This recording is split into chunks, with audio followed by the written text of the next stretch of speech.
want to welcome you all to this public event, this conference by Jean-Philippe Bouchaud on the unfortunate complexity of the economy.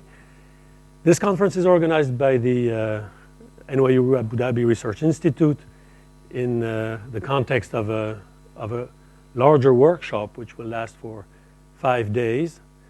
And this workshop is on probability and statistical mechanics. And I'm one of the organizers. I'm Gerard Benarouz, a professor at the Courant Institute of Mathematics of Mathematical Sciences at New York University in New York. And the other organizers are here, Chuck Newman and Federico Camia.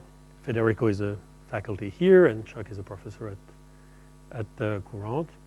So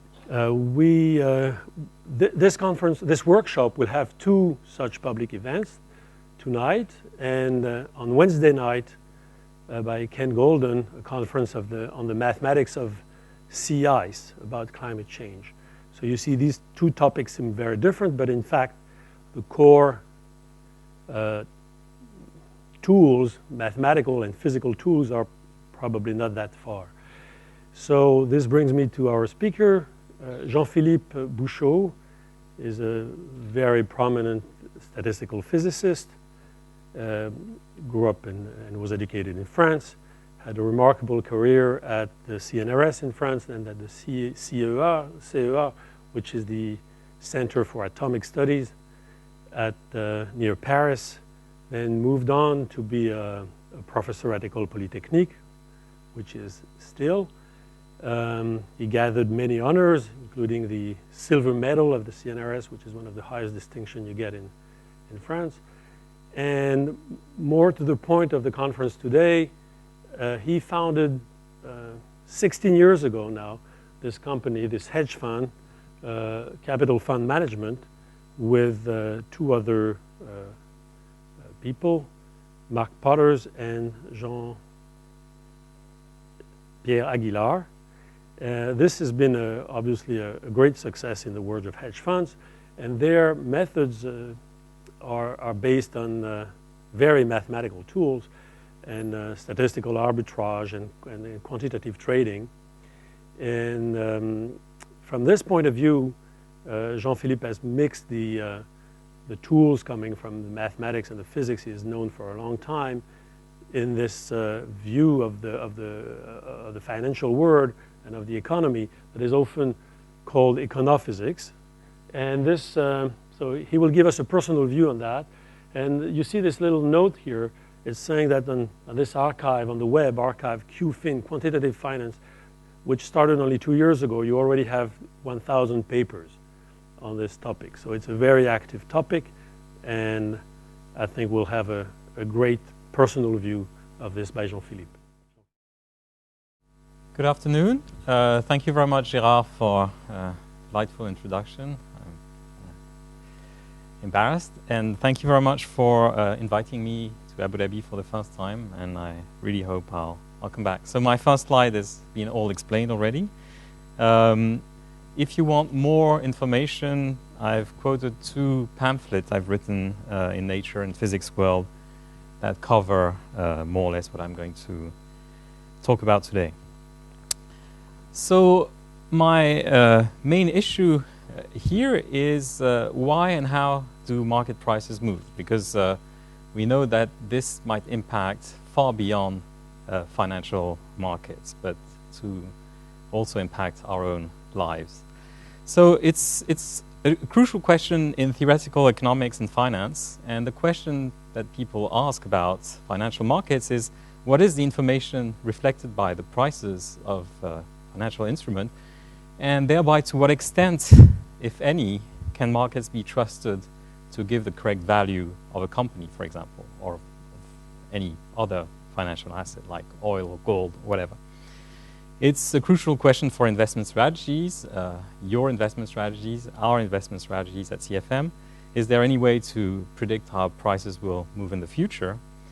And more to the point of the current crisis, it's a crucial question for risk control and regulation. Understanding why and how prices move allow maybe one to devise efficient risk models and useful regulation.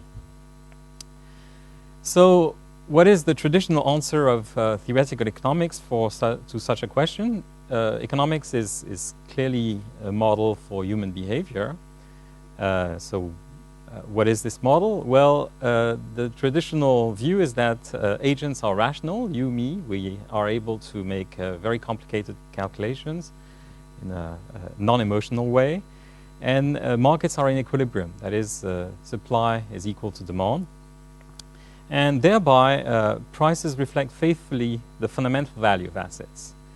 And what this means concretely is that prices of financial markets should only move because of some exogenous, unpredictable news coming in the screen or somewhere. So, for example, the agreement of the FDA to launch a new molecule is going to impact positively or negatively the price of a pharmaceutical industry. So if you want, this view of theoretical economics is very much a Platonian view that markets merely reveal fundamental values without influencing them. But the problem of this theory is that it might well be a mere tautology, because there's not really any other way to define the fundamental value of anything but to look at the price in financial markets. So we miss sorely a check that the two coincide. There's absolutely no way to do that. And if we had the theory, a way to check that the two coincide, we would actually not need markets altogether. So if we carry on in this view of the world, crashes, any move, but crashes in particular, can only be exogenous and never induced by a market's dynamics itself. And I've said, oh, really? So the aftermath of this point of view, which has been prominent in the last 40 or 50 years, are a few quotes that I'm going to guide you through.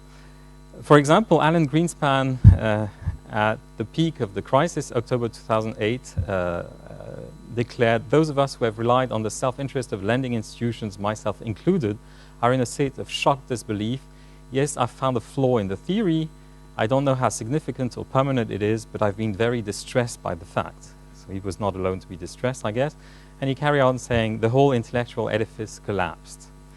And I want to contrast that to something that Phil Anderson, who's a theoretical physicist and my personal hero, or one of the personal heroes of the 20th century, who was attending the first econophysics meeting in Santa Fe in 1987 and was listening to economists talking about the efficient market theory and said, "Do you guys really believe that?"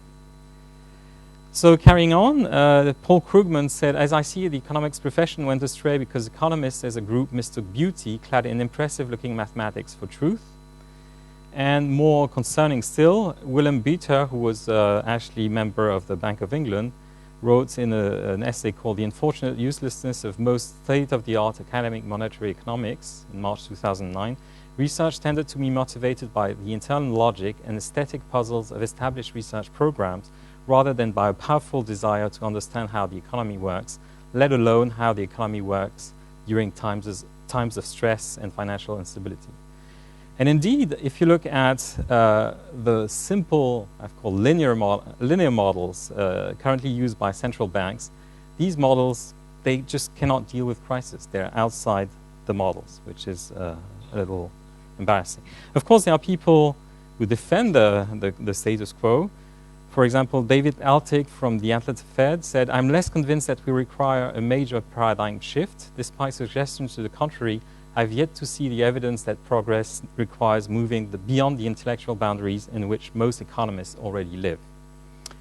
And then Ben Bernanke in Princeton last September gave a long talk about the crisis and said, "I think that calls for a radical reworking of the field go too far.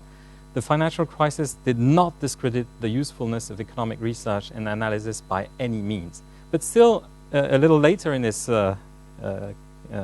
talk, he says, "The crisis should motivate economists to think further about their modeling of human behavior.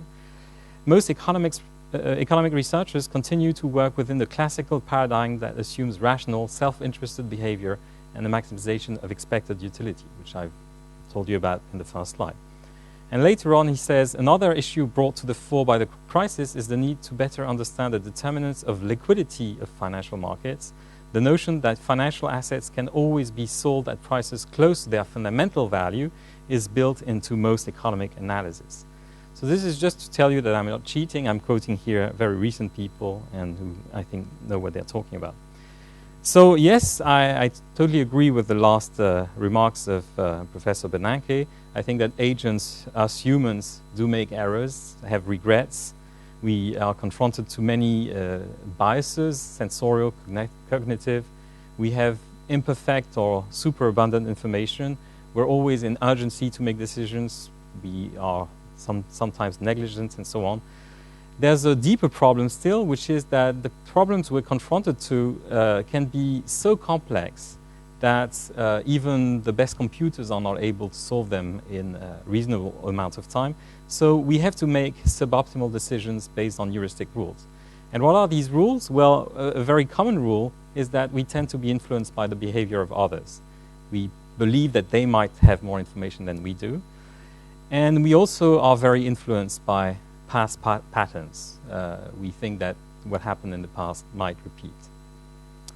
There's also a problem in the organization of markets themselves, what I've called flimsy liquidity. I'll tell you about later that even silly trades can impact market prices. And if you couple the fact that a trade makes a price move and that this trade influences others, it may lead to feedback loops and crises. So why do market prices move? I may not have time to cover everything I want to tell you about, so I thought that a kind of pre-conclusion was useful here.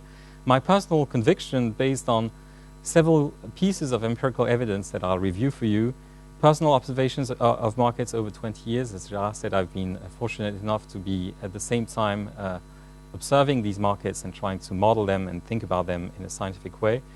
And strong analogies with the physics of so-called complex systems make me believe that the dynamics of prices is primarily the result of endogenous market mechanisms and not exogenous, and that nonlinear feedback loops and multiple equilibria are some of the mechanisms leading to what I've called turbulence and crisis. Financial markets are unfortunately intrinsically unstable. The second point is that investors mostly trade on wavering information. They don't really know what they're doing. And by doing so, they impact prices. And on short to medium time scales, this means that prices are actually very weakly anchored to fundamentals. The Black from Black-Scholes said something that I think is deeply true 20 years ago. His definition of efficiency is not that prices reflect faithfully fundamental values, but that they're rightly rough within a factor of 2. So this, I think, is much more reasonable. Let me skip this. So what has changed in the study of financial markets in the last 20 years is that we are now in a position to have a natural science approach to finance, because financial markets spit out terabytes of information weekly. And there are questions that we can try to investigate, like why and how prices move, using this data. So financial markets actually offer an ideal test bed for some of more fundamental questions in economics. For example, one I've already alluded to above, are news really the main determinant of volatility? You remember that's what I said. What people tend to think is that a price moves when there is unexpected news. So this is really the question of exogenous versus endogenous dynamics. Are prices really such that supply equals demand? In other words, are markets in equilibrium?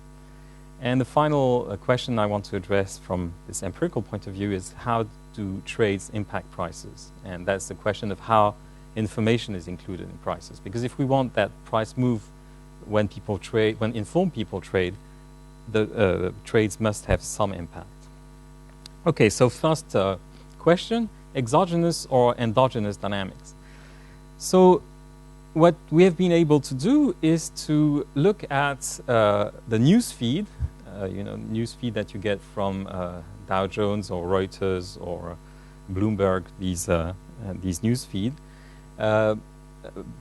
we scan these news at the 1 minute time scale, and simultaneously we look at price changes in stock markets. And so we're able to do that on a large amount of data, observing hundreds of different stocks over 2 years or so. So that's a lot of minutes contained in the data feed. And what you are looking for are coincidences between the release of a news and big price moves. So there's a kind of arbitrary definition, but reasonable definition of what is a jump in a price change. And what we observe in the data is that it is true that sometimes news make price jump, and these news can indeed impact markets a lot. But what you observe, even without making any very detailed analysis, is that the jump frequency is much larger than the news frequency. A stock, an individual stock, jumps all the time, whereas there are relatively minor informations, or the information revealed by these news feed is relatively infrequent. So more quantitatively, you find that on stocks, only 5% of 4 standard deviation jumps, which is a possible definition, can be attributed to news, but most jumps appear to come from nowhere. And what I'm going to try to argue a little more precisely is that they have a statistical signature which is different from the jumps that occur when there's simultaneous news in the newsfeed. Of course, this study had been done before by others, and in particular, there's a very well-known paper by Cutler, Podoba, and Larry Summers, who reached similar conclusions on a very much restricted data set because they used only daily data over the last century, and so they identified like 20 jumps. So it's not a lot from a statistical point of view. What is interesting in this story is that you can be much more precise. And so let me show you quickly what you can do more precisely. One concerns the jump frequencies. How often is a jump of a certain size realized in the absence or in the presence of news? And what you see are these two lines here. So one is much lower than the other one. The upper one is the line corresponding to jump without news, and I've already told you that they are much more numerous. That's why the curve is much above the second one. But what's most important is that the slope of these curves are different, which means that the distribution of these events carry a different statistical signature. But there's something more interesting for the remaining of the talk, which is the notion of aftershocks. When the market moves a lot, when there's a jump, it's usually followed by an increased activity, or people say increased volatility of the markets in the minutes or hours that follow the initial jump. And what you can see in these two graphs is the way these aftershocks relax as a function of the time since the jump occurred. And this, in the language of earthquakes, is well known. This is called the Omori law. There's a specific way the seismic activity relaxes after an initial earthquake.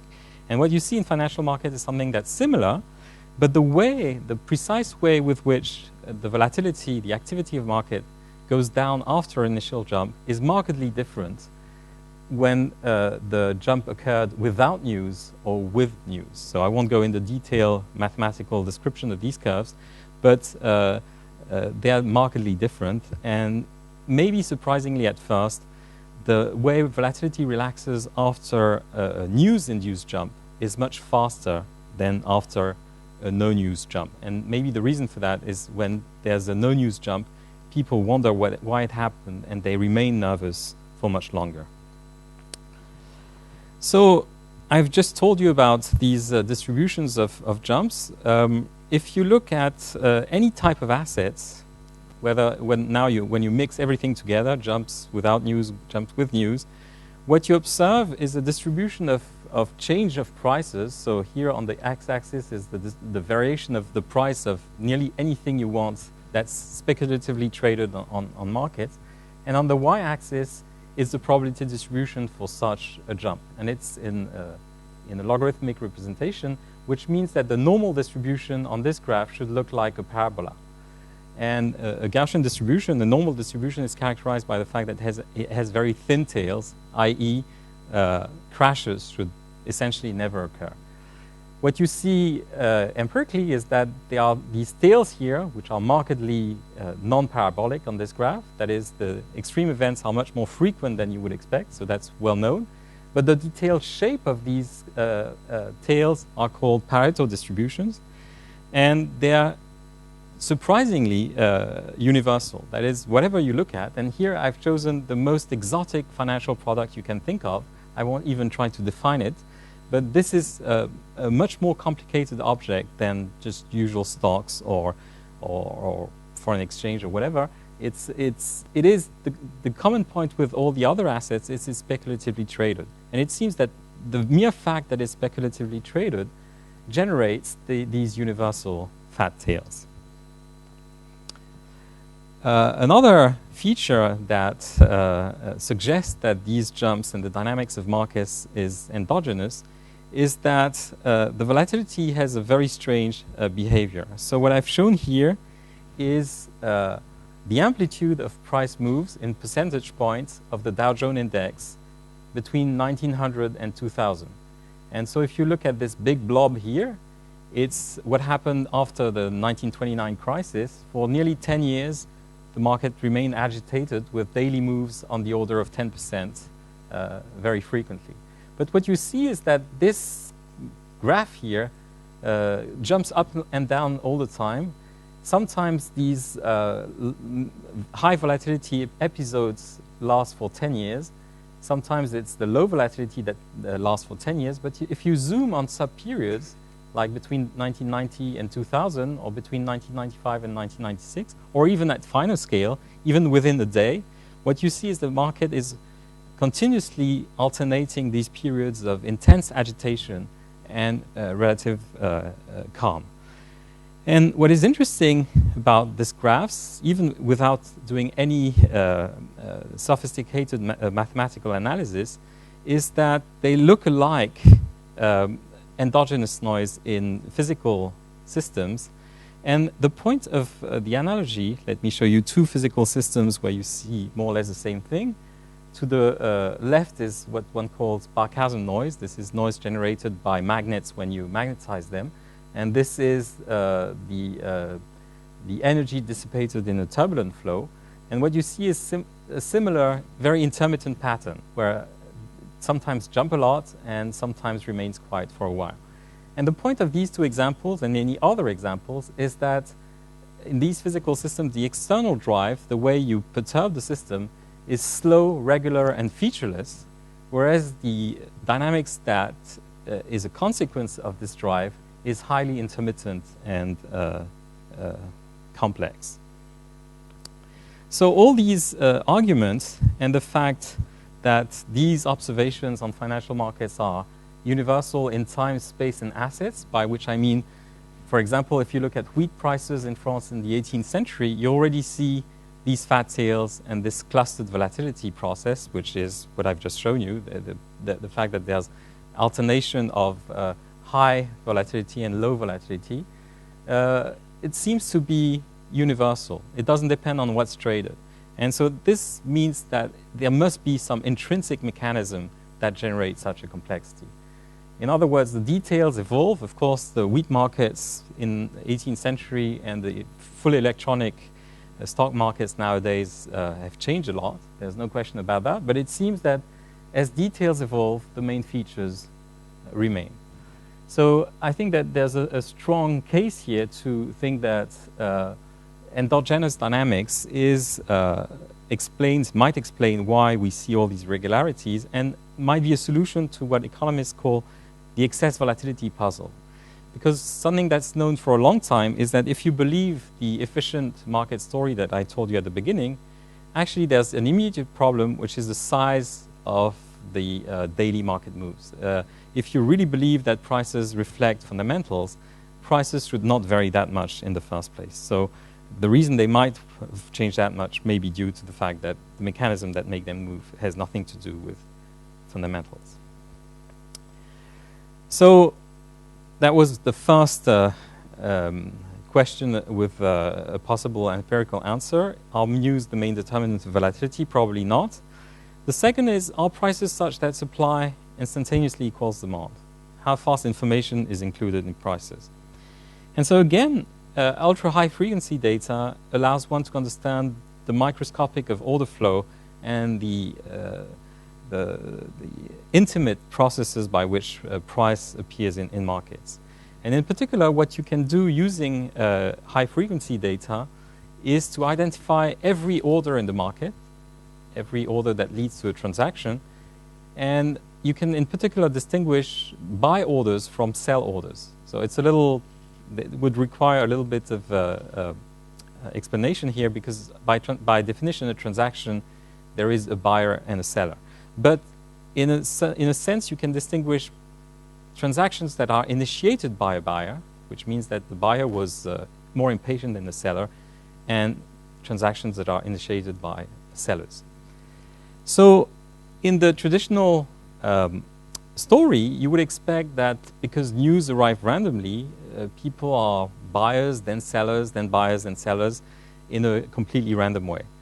But the surprise, if you look at the data, is that the autocorrelation of the sign of these trades, if you give a plus sign to buy trades and a minus sign to sell trades, you find that the sequence of signs that is generated by the market has a long memory, as we say in mathematics or physics. It means that it decays extremely slowly with time. So let me show you some data here. So that's time in logs. So here is just after one trade. This is after 10 to the 4 trade, 10,000 trades. So it's a few days after the first trade. And that's the autocorrelation of the trade. So what this graph means is that after one trade, there's roughly 60% chance that the next trade is going to be in the same direction. But after 5 days, the trade that appears after 5 days has still 52.5 chance of being in the same sign as the trade that you observed 5 days ago. And in the meantime, a lot has happened, and in particular, there has been 10,000 trades. And now the markets have speeded up, so there's even more than 10,000 trades over 5 days. There may be hundreds of thousands of trades, and still this correlation decays extremely slowly. So correlations extend to several days. So why is that so? Well, that's related to a problem that I alluded to earlier, which I've called flimsy liquidity. That is, even if you go to what's called liquid markets, markets for IBM or markets for foreign exchange or whatever, they actually offer a very small immediate liquidity. So if you're in an urge to buy a large fraction of the capitalization of a stock, say if you want to buy 1% of a stock, which is pretty common for a large investor, then there's not enough seller at any instant of time to do so immediately. So what you have to do is to fragment your trades over days, weeks, or even months to build your position, as people say. So anecdotal evidence when you talk to large investors tell you that indeed they sometimes take months to build in a position. And so what you see is that these people are going to repeat the same order again and again in financial markets over days, weeks, or months, and thereby create this long-range memory. So what it means also is that if they trade on information, if they buy because the stock is argued to be undervalued, then this information cannot be immediately impacted in prices because they only release their knowledge very slowly. So what it means is that markets are not places where supply equals demand immediately. There's a huge latent demand that waits to be revealed, and there's a huge latent supply on the other side which waits for the demand to reveal itself, and vice versa. So markets are a kind of hide-and-seek game between buyers and sellers that try to hide their hands, and therefore cannot be in equilibrium. So finally, there's a very interesting empirical research that aims at describing the impact of trades. So again, using high-frequency data, you can now measure very accurately what one calls impact. And these will be the only equations I hope for of the whole talk. the impact of a buy trade is the average value of the price change after a buy trade was executed. And vice versa, the impact of a sell trade is minus the average value of the price change. So what it means is that you expect that buying is going to push the price up by some quantity I plus, and selling is going to push the price by some quantity minus I minus. And what one finds is that these two quantities, I plus and I minus, are distinctly positive. That is, statistically, there is this notion of impact exists and is well defined. You do impact prices when you trade. And furthermore, the impact of buys and the impact of sales is similar, which is expected nowadays in financial markets. There's very little asymmetry between the two types of activity. But what it means is that trading, even uninformed, even random, and with relatively small volumes, in usual market conditions, so we're not speaking about liquidity crisis here, do impact prices and lead to measurable effects. So we're able ourselves to measure our own impact on markets, and we're able to measure this impact even when we decide to make an experiment, which we have done, which is to flip a coin and launch an order at random. And the reason we did that was because impact is very important when you trade, because as you impact prices and you build your position, you pay more and more for the thing that you want to buy, which is bad. You can think of it as a cost. So it's extremely important to understand the impact properly. And that's why we decided to make a random experiment. So not with big volumes, don't worry. But what you see is that even random trades do impact prices. So this is, again, the story that I told you before, is the fact that even liquid markets are not that liquid. There's nothing much to buy or to sell at any instant of time in the markets. So when you come yourself and say, I want to buy or I want to sell, you're relatively big compared to what's available at this present instant of time.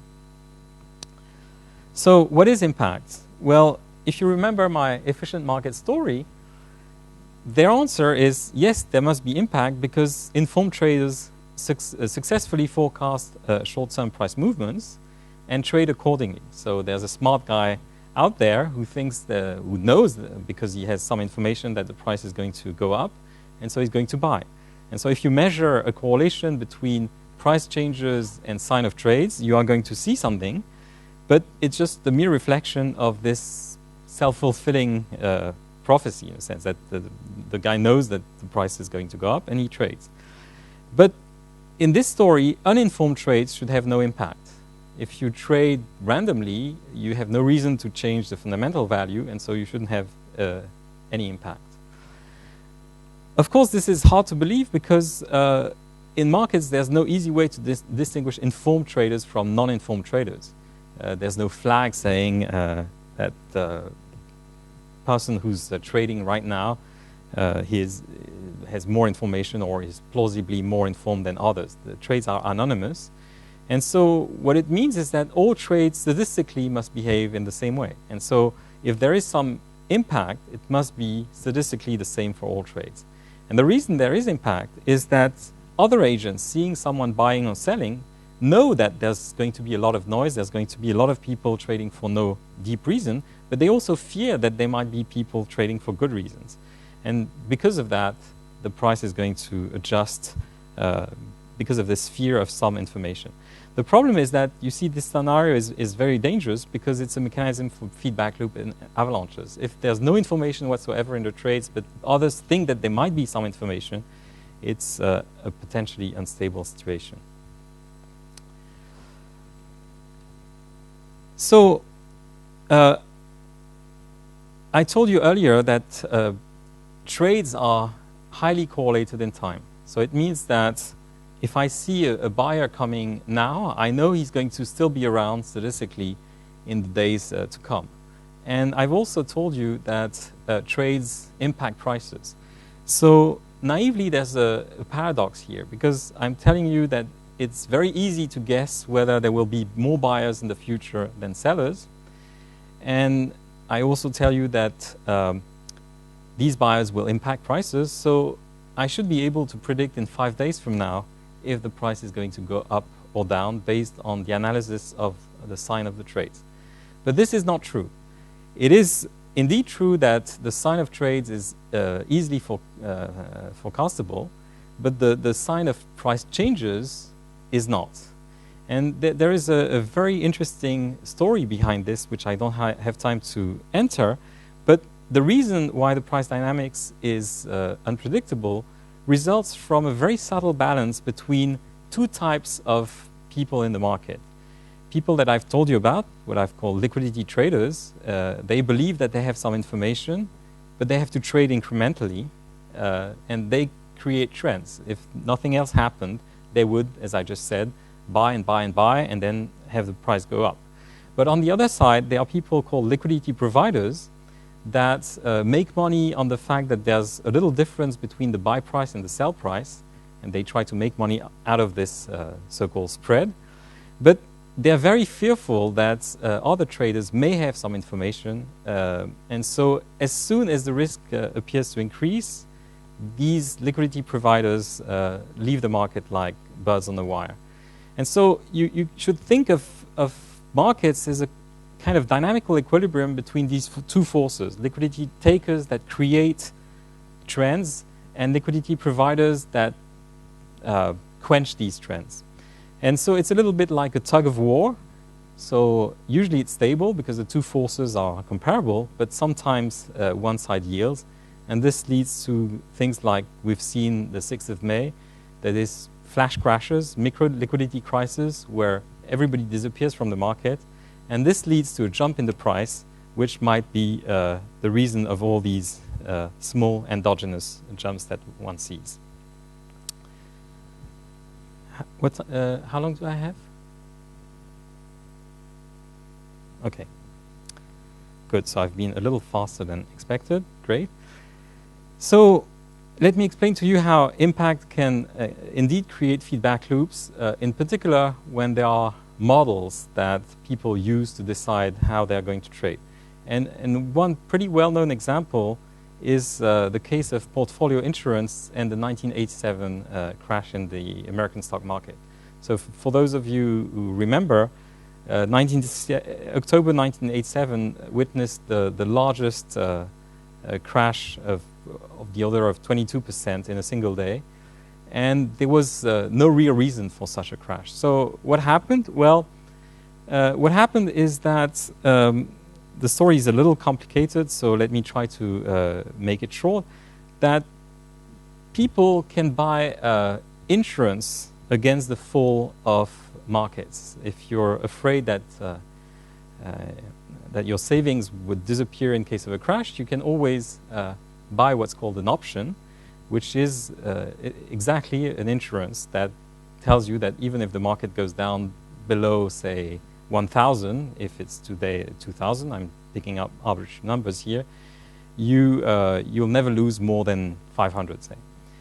So these options have a long story in mathematical finance, but essentially the Black-Scholes model that was invented by Black and Scholes, or reinvented after Bachelier in 1900, assumes that price changes are Gaussian.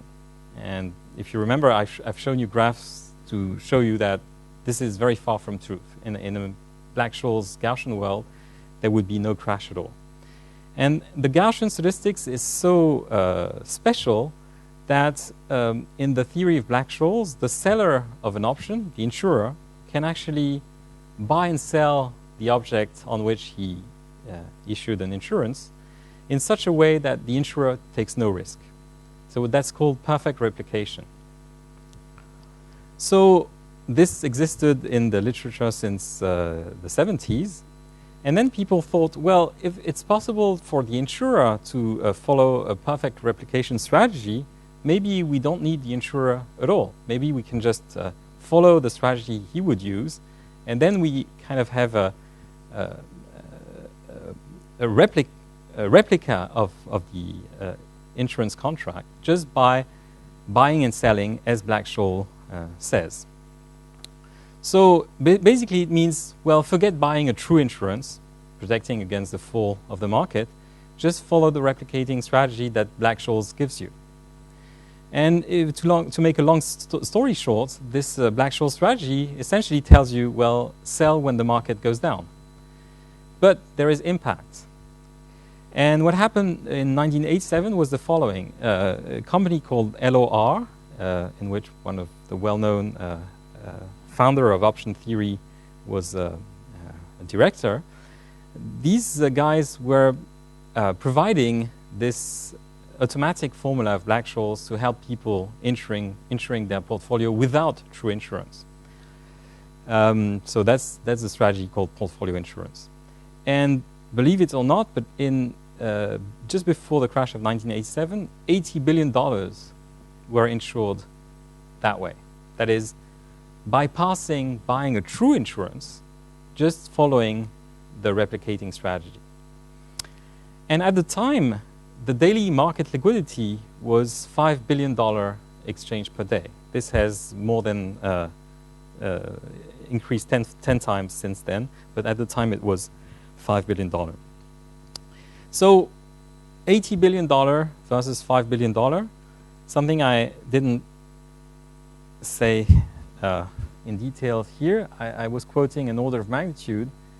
When you trade 1% of the daily volume, you move the price by 5% of its daily volatility, which means that if typically a stock moves by, say, 2% in a single day, and you contribute to 1% of the volatility on that day, well, out of these 2%, 0.1% is due to you.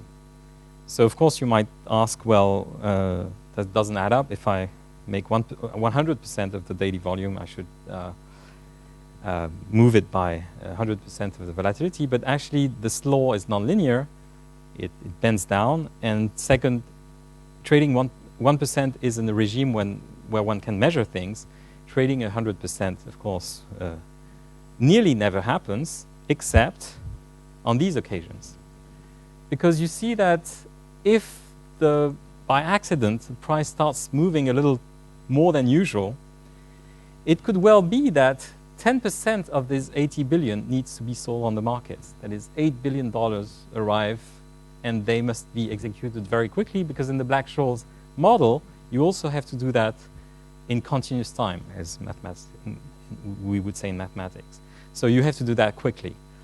So $8 billion arriving, whereas the liquidity is usually 5 billion, it doesn't take much to imagine what's going to happen. So it happened. Of course, the initial reason why the price went down is anecdotal. I think it was due to the German rates that did something that day. Nobody really understands or remembers what it was. It was not a big deal. But accidentally, the price went down a little bit, and then this massive tsunami of orders swamped the market and amplified the crash tremendously. And what's ironic, and what I think extremely important to as a lesson to modelers, is that the Black-Scholes model, as I told you, makes the assumption that price changes are Gaussian. That is, there is no crash in the model. And by neglecting the crash possibility, Black-Scholes actually contribute in creating one. So since 1987, there's a slow, incomplete evolution from Black-Scholes, but it's still the textbook standard with, in my view, very little caveats. And the message here is that models can be worse than no models. This is a point I made in Le Monde in March 1995. So I'm quoting this because I'm a little proud to have said that a long time ago. So the point is that history has been repeating in 2008 on another class of more complex derivative products. I won't go at all in the feedback loop, but essentially by neglecting global systemic risk, these models that were used to price credit derivatives actually were partly responsible for creating one. So at this point, we have this story of impact, which means that what actually people do is going to be relevant to understand why price changes. It's not only a question of fundamentals, it's a question of what people do. And something I would like to tell you about in the aim of modeling human behavior, which, as I told you at the beginning, is in the end the endeavor of economics, is that there are surprises when you try to include collective effects or interaction effects between people that lead to behavior, collective behavior, that is irreducible to any individual dynamics. So the point is that people do not make decisions in isolation, but rely on the choice of others. This is a fact that I think everybody in the audience feels true, and in real life we are often influenced by what our neighbors are doing. But there are recent, very beautiful experiments, an artificial culture market, which I don't have time to describe in details, but that allows one to really see and quantify this imitation tendency. It's a very important situation. It leads to very important effects in practice that are used. For example, vaccination campaigns in developing countries often rely on word of mouth, and they can be successful or not at all because of interaction between people, improvement of hygiene standards, driving, crime, technology, and so on. So an example I'll take in the following is the way cell phones invaded the market. If you remember, in the late 90s, it was first ridiculous to have a cell phone, and then very rapidly, cell phone invaded the market. And so what the message that one feels intuitively that there might be very strong distortion or amplification phenomena due to imitation. Fast and fashion, the wig of Louis XIV invaded Europe at the time, bubbles and crashes, and so on. So pictorially, I'm showing you here starlings in the sky of Rome. This is a picture taken by the group of Andrea Cavagna, who've studied in details the dynamics of these birds. So the point here is that each individual starling flies pretty lousily. He's not a good flyer, but collectively they're able to generate these absolutely amazing patterns that one sees near the central station in Rome. So let me give you a very short introduction to what one can do using physics idea to model these collective decisions. Imagine each agent I has a binary decision to make. So this will be +1 or -1 symbolically. This +1 or -1 can be to buy or to sell, to lend or not to lend.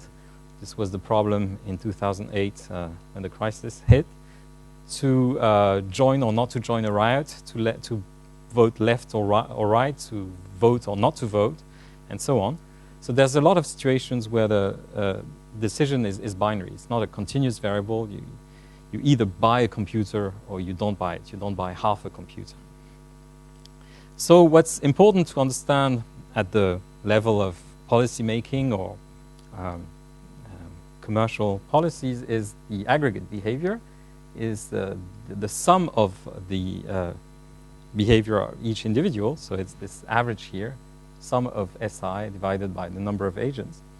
And in order to understand how people make their decision, well, there are three types of influence factors. The first one is the personal opinion, the propensity or utility of each individual to buy a cell phone or not to buy it, to get vaccinated or not.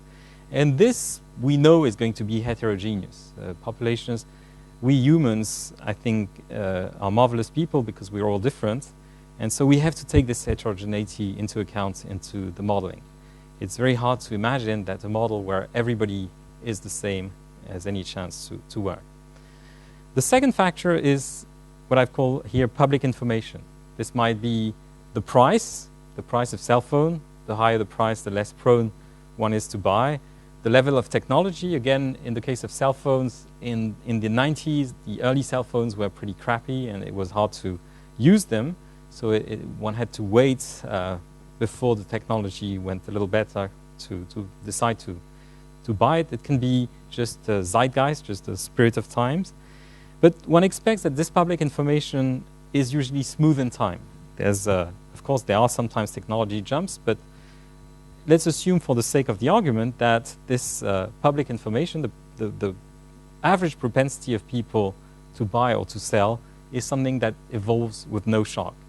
In the analogy I want to make, if you remember, I have in mind these physical systems, turbulence or the Barkhausen noise, where the external drive has no accident. If you invoke an accident to explain an accident, that's not very interesting. What's more interesting is that you have a slow drive which generates by itself an accident. And so the third aspect which is going to create a discontinuity is what I've called here social pressure or imitation effects. And I've given a name to a parameter that describes the strength of this imitation effect. I've called it J. And if you mix all these aspects together, you end up in the context of statistical physics to a model which is called the random field Ising model. So I won't describe it at all. I'm just going to give you the result of this model.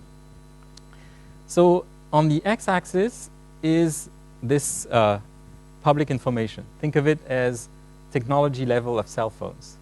And on the y-axis is the fraction of people who buy the cell phones. And what you see here are theoretical predictions of the model.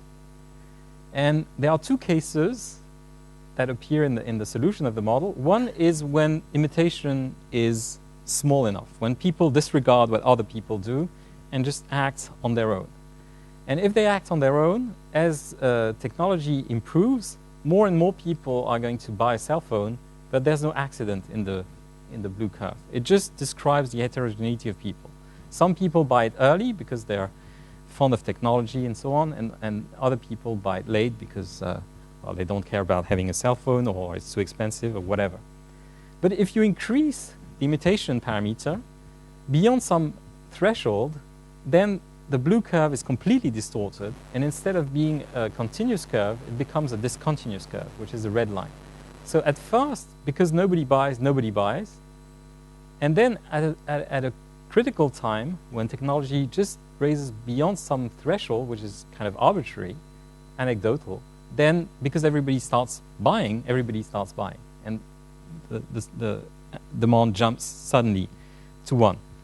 And then if it was possible, of course it's stupid in the case of cell phones, to reduce the technology level, then actually people would not revert back on the same path. They would wait until other people sell to sell. So in the case of cell phone, of course, the red line,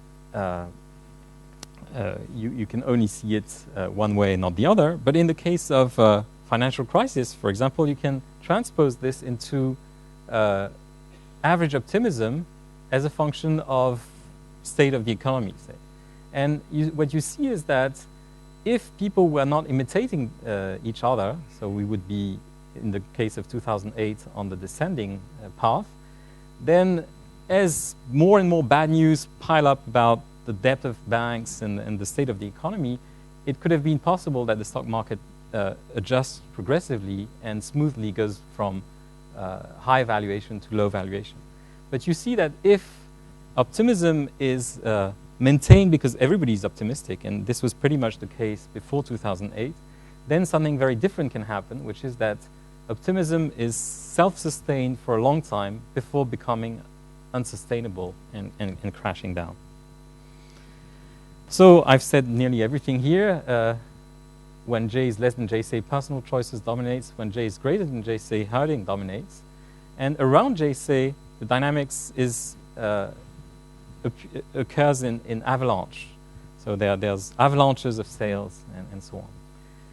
So we've actually studied this empirically on the case of birth rates of cell phones by looking at the data. And there's a nice example which will make it very vivid in your mind, which is the case of clapping. So at the end of a concert in a big concert hall, people clap. And then as time goes on, they're less and less enthusiastic about clapping, they just get tired. But of course, they're heterogeneous. Some people really love the show and want to clap for a long time. Others didn't and stopped clapping early.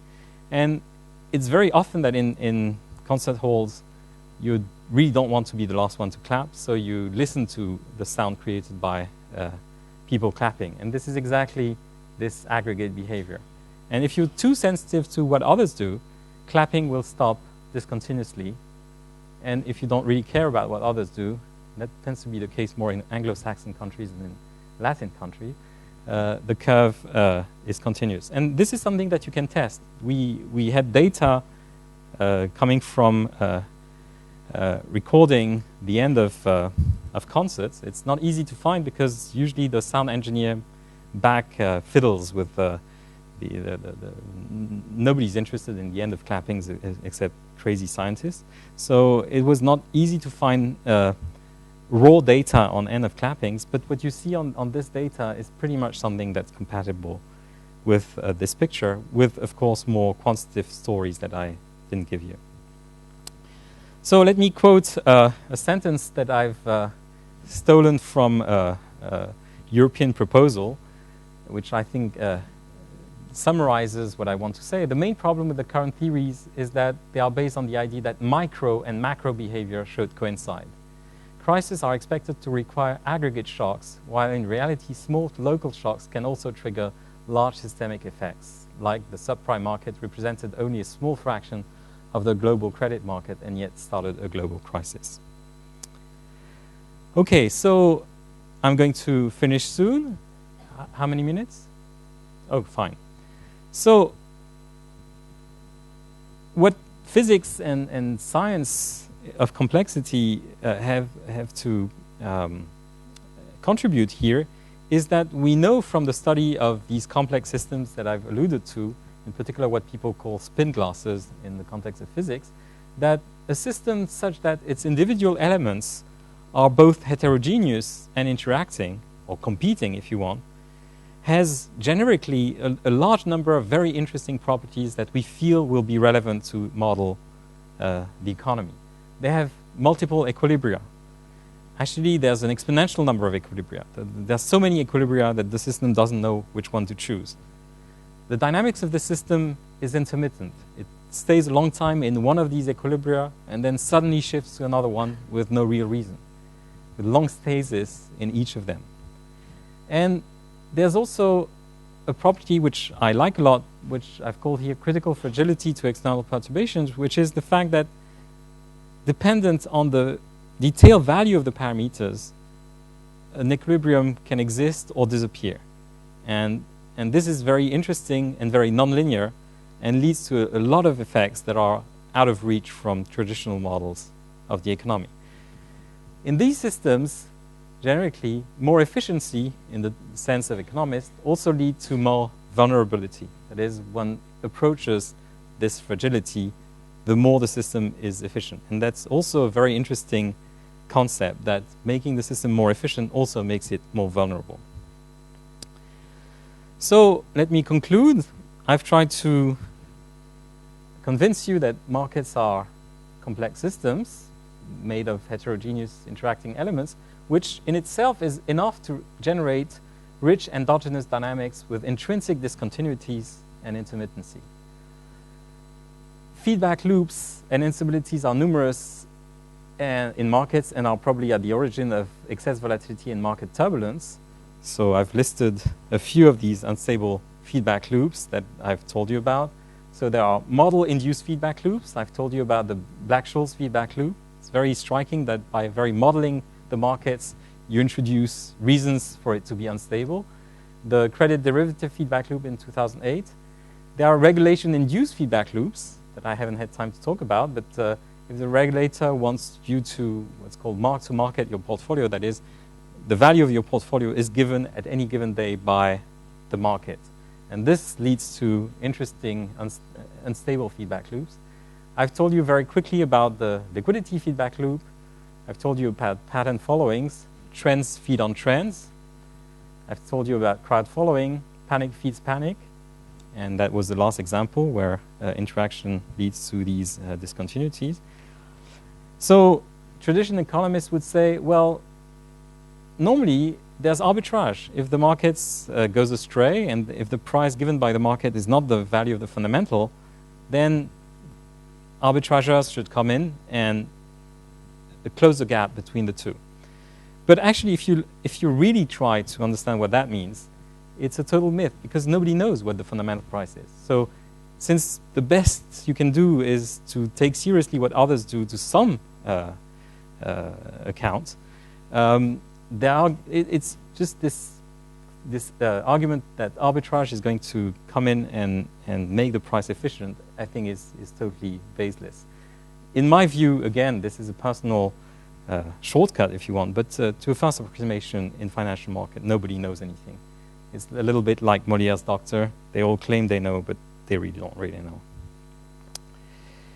So I hope that by mixing all these things together, one can come up with what I've called here second generation of models for financial engineering and monetary policy that should include these features, in particular collective effects. So this can maybe be done using the tools that the physics of disordered systems has provided in the last 20 or 30 years. There's been really quite a dramatic progress in that front, and that's very good news, I think. But there are also the possibility of making realistic agent-based simulations, where you take millions of agents, you, me, and put everybody in a computer and try to see what the computer spits out in terms of collective behavior. And on that point, I want to incite you to read this review paper, this short paper by Lloyd Farmer and Duncan Foley in Nature, advocating the need to have funding for these realistic agent-based simulations. So it's obviously a major scientific program. It's not going to happen in the next month or even in the next years. But I think that the methods of statistical physics should help, which in the end is how to infer macro laws from micro rules, or as Schelling has said, from macro behavior from micro motives. And I want to mention that there are several projects starting right now in the EU and in the US to replace the traditional models used by central banks by something that's inspired by the kind of ideas that I talked about. And on this, I conclude. Thank you very much for your attention.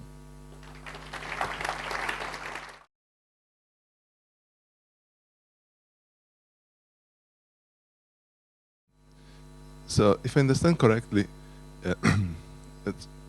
there's something I don't understand. So let me say it. So if the endogenous things are mostly relevant in moving the market, then understanding these mechanisms should lead to be able to predict at least short-time moves. So, which is what you said, the past predicting the future, which is also not necessarily. You can have a model for which the dynamics is endogenous and absolutely not predictable.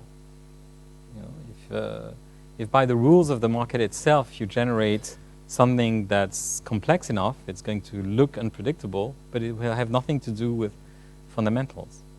So you would have endogenous dynamics because of the very rules of the market, because of what people do, you know, very simple general rules that people follow each other or follow trends or do something very simple. And at the macro level, it generates a lot of noise. But this noise is not related to changes of fundamental. It's just a reflection. It's the story of chaotic systems, if you want.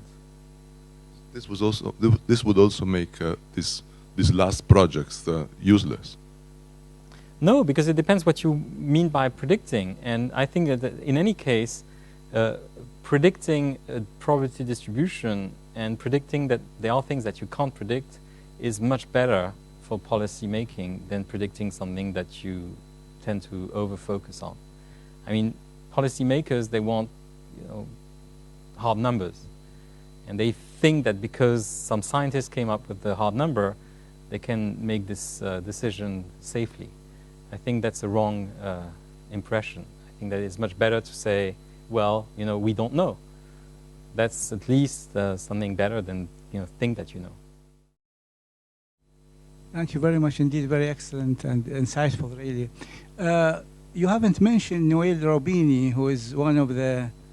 I'm sorry? Who? You haven't mentioned Noel Robini, who is one of the people predicted the crash of 2008. I wonder why. And the second question is, do you think that, you know, currencies fluctuations at the present and the wars, which tug of wars going on between EU and the United States on one respect, and the price of oil going up, can be explained into this model, or you can think about other alternatives to this situation. Okay. Thank you. So your two questions are, in a sense, similar. In this sense, is that everything I talked about here is relatively high frequency. If you followed what I said, I was careful enough to say on short to medium time scales, prices are weakly anchored by fundamentals. I think on longer time scales, there is reversion to fundamentals. So I think that it is, of course, important to know if there are deep reasons for which, gold is expensive, or oil rises, or dollar, euros, all these things. The problem is that this time scale may be pretty long. I mean, on the scale of months to years. And markets can go astray for quite a long time before mean reverting or being attracted by the correct value to within a factor of 2 anyway. And a factor of 2 is a pretty large interval within which you can wander. So if you accept this, then I think that indeed some people can imagine that the state of the world before 2008 was not sustainable. And that was the case of Nouriel Roubini on one hand. And it was also the case of Nassim Taleb, who didn't say exactly the same thing, but said, I think, very relevant things about the modeling of financial instruments. And so I'm not saying that by thinking hard you can't come up with interesting answers. Well, first of all, it's hard. The problem with all these pundits is it's very hard to say whether they were really right for good reasons or if they happened to be right because they were lucky. So it's also the common drama of finance is that you can make a name for yourself for being right 10 times in a row, but out of 1,000 people there will be one guy coming up with 10 times the right answer. First of all, thank you for the very interesting presentation. My question is that you said market prices don't reflect fundamental value. How could you define what fundamental value is without market prices? Well, that was my point very early on. I mean, I started by this problem, is that when you say that market prices are good because they reveal fundamental value and they give you a nice instrument to reveal these fundamental values, it's wishful thinking. It's an act of faith. It's there's no way to prove that because, as you say, the only real, observable, precise quantity one has at one's disposal is the market price. Coming up with a model giving you the value of a company, and in the traditional law, thinking that some people know the value of the company, and if they observe a price that's wrong, they're going to buy or sell, and then close the gap between the two. I think it's just a myth because even if you have all the information you need about the company, it's impossible to come up with a number that's very precise. And I know that for a fact because, Gérard at the beginning mentioned my two business partners, Marc Potters and Jean-Pierre Aguilar.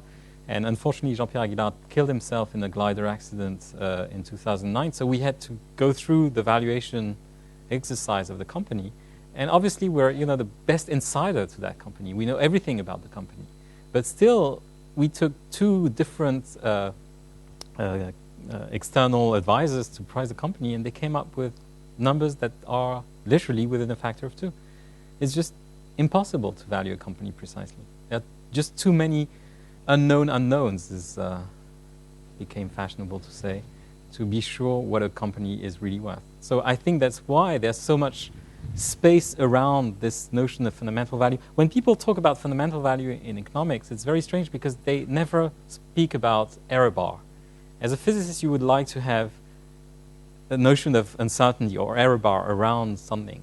So if you believe in the notion of fundamental value, the first thing you should come up with is a notion of error bar. Is this error bar 10 to the minus 4, which means that every single move of the market is relevant and carries information, or is it 50% as Black suggested? And I really believe the latter is true. I don't believe that any fluctuation of the financial market is relevant or meaningful. It's just noise. So you would say that we should replace the concept of a fundamental value with more of a probability profile? Yes, Or I would say it's a band. okay, thank you. You know, Black and Scholes model, whether it is correct or wrong, has the advantage that mathematically it's based on central limit theorem for independent random variables, which is a very well understood universality class. But these models, how do you get any definite statistics out of it? Oh, that's a very interesting question. I had to trash a lot of things from the things I wanted to talk about. But, you know, central limit theorem is okay in many situations in physics because the microscopic scale is really minute. So if you're observing Brownian motion on the second time scale and the correlation time of the Brownian or of whatever acts on the particles is 10 to the minus 9 seconds, then you're on the safe side. Although, as you know, the central limit theorem is central, so you always have a problem with the tails. But in finance, the time scales are not short at all. And plus, there is a lot of evidence that the price changes are maybe uncorrelated to a good extent, but they're certainly not independent. And there's a lot of long memory. And if you look at this graph again, you see that the second moment of the distribution has very long-range memory. It can be correlated over 10 years, or it can be correlated over 1 year, or it can be correlated over 10 minutes.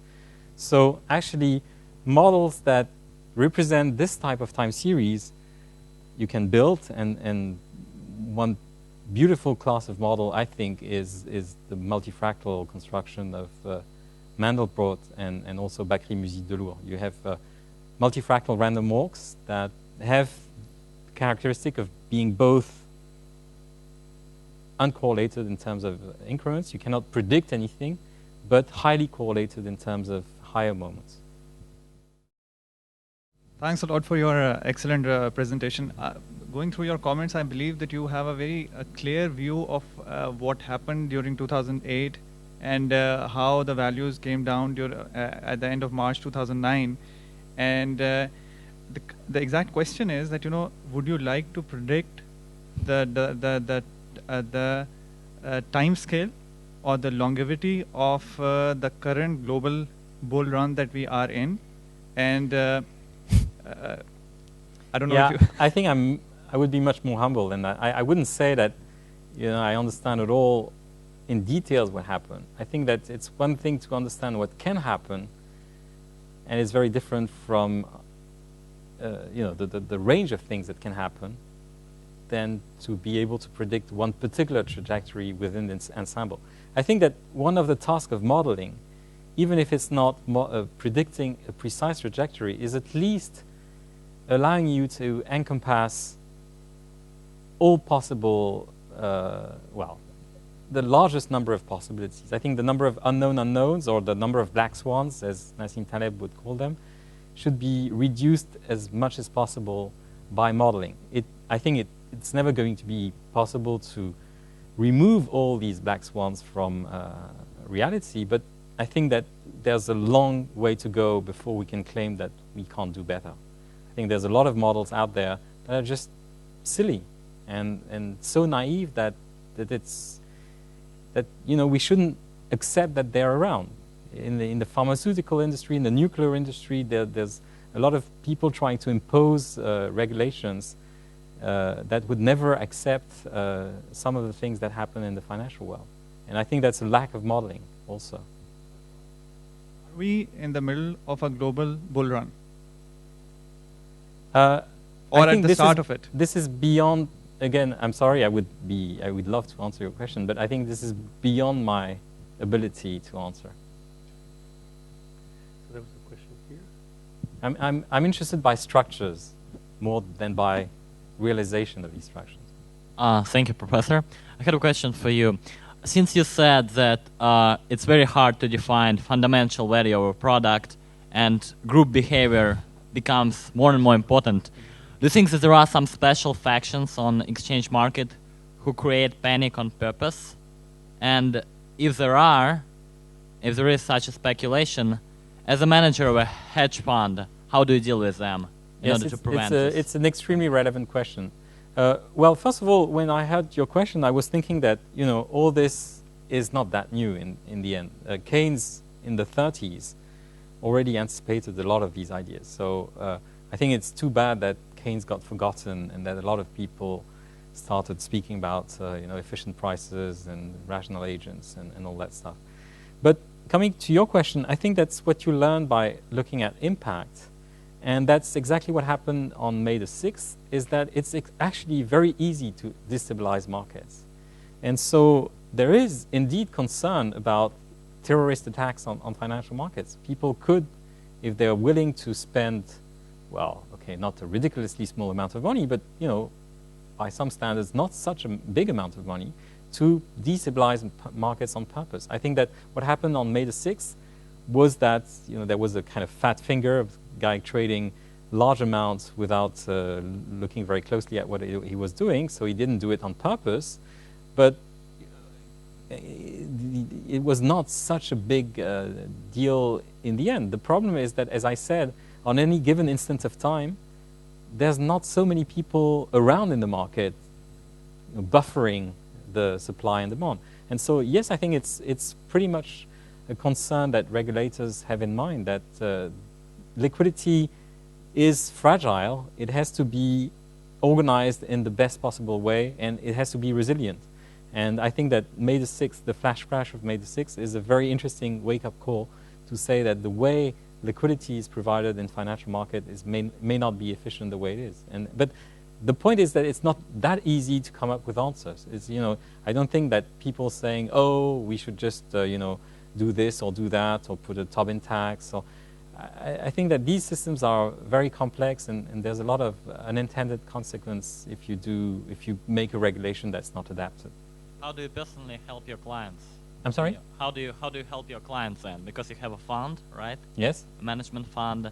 So people probably ask you, what if someone creates such a panic? What should we do? And do you have any means of preventing, of tracking these people, or something like that? There's a lot of information you can get from high frequency, and so there's a lot of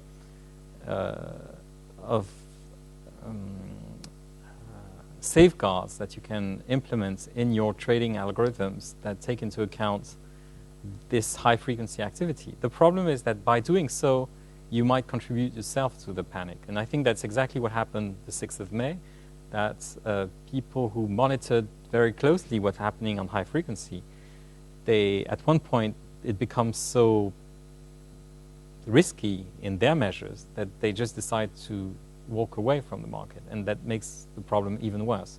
So what you can do as a fund manager in terms of risk is to think that if you look at a very long history of prices, then the statistics of all the crashes that happened in the past are a good measure of the possibilities. And you can never say that you won't be hit by a crash, but you can make the best effort you can to put your risk in an envelope and describe to your clients what type of risk you're exposed to, what is the probability of loss to some percentage and so on, and just hope for the best. But if you're going to be involved in financial market, there are always going to be these black swans that you haven't predicted, and that's going to hit someone. Hi. So in your lecture, you said that at the end of the day, markets are just a hide-and-seek game between buyers and sellers. So if it is, so isn't it just... Can you repeat? I haven't... Yeah, you said that the markets at the end of the day are just a hide-and-seek game between buyers and sellers. So isn't it just the moral hazard at work here? And if it is, so what do you do about it to reduce the moral hazard? What do I do? The moral hazard. Or the problem of moral hazard in economics. Oh, moral hazard. Yeah. Okay, sorry. I think this is still different. I was trying to speak about the unfortunate complexity of the economy, and of course, it's so complex that even going through my talk is difficult because I cannot cover all the aspects. So, the 2008 crisis one can identify a few items that may explain why it happened. And I think that collective behavior is one of them, excess leverage is one of them, the CDO mispricing is one of them, and probably more, and certainly moral hazard is one of them too. So, you know, is there any precise way to decide in what proportion all these effects were involved? I think that part of the research we're trying to sell to the EU Commission is based on the idea that we might make progress in that direction. But what I haven't understood in your question is, why do you relate that to the hide-and-seek game? I think this is quite different because it's two different frequencies. I mean, moral hazard, you know, it's basically the bonus at the end of the year, so it's a kind of yearly effect, whereas these hide-and-seek games, they are very high-frequency effects. So I'm not sure I understood your question properly. I'm not sure if you addressed this directly, but do you see sort of long-range memory in, let's say, the volatility index, the VIX, which is sort of a measure of fear itself? Sure. But which is traded, you know, as an option, yes, say? You do. So you yes. see, like, the VIX is actually very correlated to the past realization of the volatility itself. So, of course, it's two different processes. One is noisy. There are two noisy versions of the same reality, maybe, but they're very similar in terms of, for example, the long-range memory. Thanks for the interesting talk. You often bring up this analogy between the patterns of the dynamics of the stock market and the patterns and dynamics of other complex systems such as earthquakes. So how deep do you think that analogy goes? One could say that ultimately you could model both systems with fundamentally similar models, and you allude to that at times, that you can do that. I was just thinking that the earthquake system is going to be understood as physical connections between rock modules of various kinds with various stress-strain relationships on different spatial scales. Whereas the stock market model at some level has to be understood in this micro-behavior you talk about as brains making the decisions to buy and sell, which seems to be very. So I was wondering, could you lay out how you see the parts and relationships aspects that could be very deep in an analogy, producing those similar dynamical results? Yes, I think it's a wonderful question, and unfortunately, I would be a happy man if I was able to answer precisely your question. That is, come up with the model that explains, at least qualitatively, all these empirical regularities that one sees on financial markets. And that's really a kind of holy grail for those of us who do that research. I think that, you know, I absolutely don't believe in the idea that you take a model from physics and it's going to work for finance. That this is not going to work. It's not like that I see the research going. I think it's more to get inspired by some general mechanisms, like what I was saying about spin glasses or pinned objects which move by avalanches. Barkhausen noise is one example of that, or there are many other examples of avalanche-like dynamics. And I think that one has to find the right